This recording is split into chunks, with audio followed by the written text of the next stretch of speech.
हजुरहरूले फापरको भात खानुभएको छ कि छैन? फापर चाहिँ हाम्रो स्वास्थ्यको लागि एकदमै फाइदाजनक छ।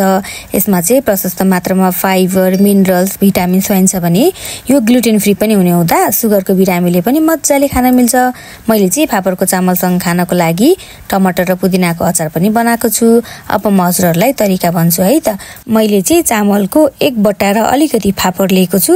त्यसलाई मैले सुरुमा पखाल्छु अनि कमसेकम पनि आधी घण्टाको लागि भिज्नको लागि छोडिदिन्छु।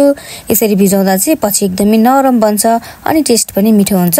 त्यसपछि मैले कुकरमा हालेर 1 बट्टा र अलिकति चामललाई 1 बट्टा मात्रै पानी राखे, थोरै घिउ पनि राखिदिएको छु। 2 सिटी लागेपछि मजाले पाकिसकेको थियो। यसरी मजाले फर्र भएको थियो। अलिकति गिलो खान मन लाग्छ भने अलिकति बढी पानी राख्नु होला। मैले पनि यो फापरको चामलको बारेमा भर्खर नै थाहा पाएको। पहिले चाहिँ थाहा थिएन। स्वास्थ्यको लागि पनि एकदमै फाइदाजनक अनि खादा पनि मिठो हुने रहेछ। हजुरहरू पनि ट्राई गर्नु होला है त। धन्यवाद।